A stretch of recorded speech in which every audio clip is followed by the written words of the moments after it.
वाल्मिकांना जे गुन्हेगार नाही आहेत ते गोरगरिबाचे कैवारी आहेत आणि गोरगरिबाचं दवाखान्याचं काम असो किंवा कुणाच्या गरिबाच्या लग्नाचं काम असो त्यांना जे ते मदत करणारे वाल्मिकांना आहेत आणि ह्या सर्व पूर्ण जिल्ह्यात लोकांना गोरगरिबांना त्यांची मदत असते।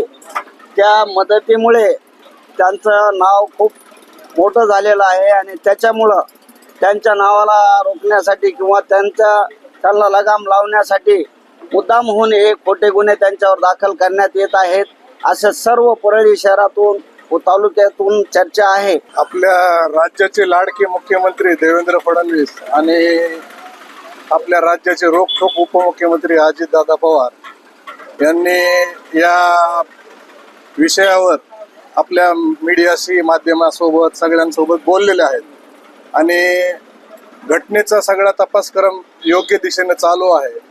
ज्या वेळेस सगळ्या गोष्टी बाहेर येतील सर्व आरोपी अटक आहेत आणि या सगळ्या गोष्टी विरोधकाच्या म्हणण्याप्रमाणे आणि कायद्याच्या तरतुदीमध्ये सगळ्या व्यवस्थित आजपर्यंत चालू आहेत आणि मला वाटत आहे की या अंजनी दमानिया यांच्या जी राजीनाम्याची मागणी आहे त्यामध्ये कोणतंही तथ्य नाही आहे आणि बिनबुडाचे आरोप तिचे नेहमीचेच ह्याच्या अगोदर प्रत्येक राजकीय नेत्यांसोबत झालेले आहेत। एक उमद नेतृत्व आपल्या ओबीसी समाजाचं आणि आपल्या राज्याचं आज वयाच्या 50व्या वर्षी राज्यभरामध्ये अनेक ठिकाणी सभा घेऊन विधानसभेमध्ये त्यांनी खूप आमदार निवडून आणण्याचं काम केलेलं आहे। अशा नेतृत्वाचं राजकारणाचं खच्चीकरण करण्यासाठी ते एक अंजनी दमानियाचं षडयंत्र चालू आहे आणि मला वाटतं ह्याच्यामध्ये राजीनामा मागण्यासारखं काही नाही आहे। एक चांगल्या नेतृत्वाला चांगल्या मंत्र्याला एक काम करू द्यावं आणि या राजीनामा मागण्याची मागणी त्यांनी या इथून पुढे करू नये ही आमची एक विनंती आहे त्यांना। राज्याचे मुख्यमंत्री देवेंद्रजी फडणवीस आणि उपमुख्यमंत्री अजितदादा पवार यांनी या संदर्भामध्ये स्पष्ट केलेलं आहे की धनंजय मुंडे साहेब जर दोषी असतील तर त्यांचा राजीनामा घेण्यात येईल। परंतु या ठिकाणी आपल्या माध्यमातून मी सर्व मीडियातील बांधवांना सुद्धा विनंती करतो की धनंजय मुंडे साहेब या ठिकाणाहून 1,40,000 मतांनी निवडून आलेले आहेत। त्यांची परळीशी कायम नाळ जोडलेली आहे। त्यांना विनाकारण या ठिकाणी मीडिया ट्रायल करून बदनाम करण्याचं षडयंत्र चालू आहे। हे आपल्या माध्यमातून मीडियाने सुद्धा असं एखादं प्रकरण 2-2 महिने सतत चालू ठेवणं आणि त्या अनुषंगानं बातम्या नकारात्मक लावणं हे सुद्धा कुणाचं तरी आयुष्य उद्ध्वस्त करण्यासाठी किंवा राजकारण उद्ध्वस्त करण्यासाठी या ठिकाणी सुरू केलेलं आहे। ते कृपया थांबवलं पाहिजे आणि असे नेतृत्व बनण्यासाठी 30 वर्षाचा कालावधी लागतो। बहुजन समाजातलं महाराष्ट्राचं उभरतं नेतृत्व या ठिकाणी संपवण्याचं षडयंत्र चौफेरपणे आखलं जात आहे। ते हाणून पाडण्यासाठी परळीची जनता सक्षम आहे, परंतु जे मीडियाच्या माध्यमातून दररोज नवनवे खुलासे केले जात आहेत आणि त्यातून धनंजय मुंडे साहेबांना बदनाम केलं जात आहे, हे कुठंतरी थांबलं पाहिजे अशी या परळीकर म्हणून आमची भावना आहे आणि ही भावना सबंध परळीकरांची आहे। माझी एकट्याची नसून ही सबंध परळीकरांची आहे।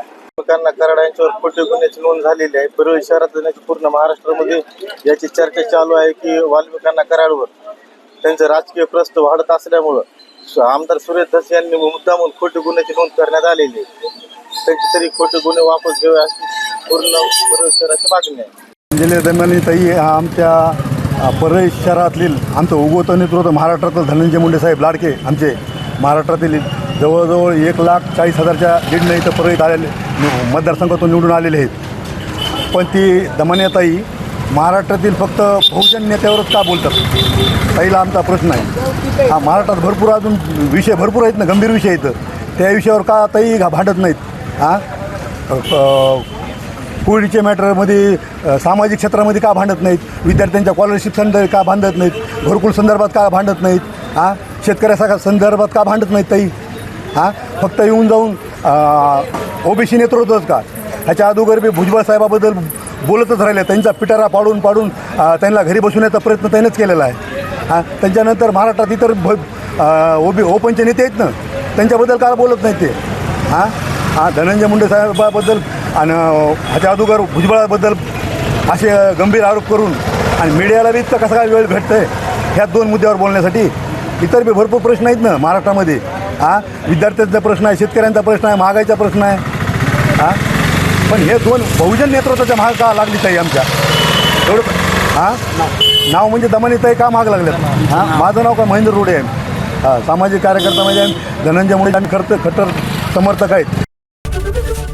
एबीपी माझा, उघडा डोळे बघा नीट.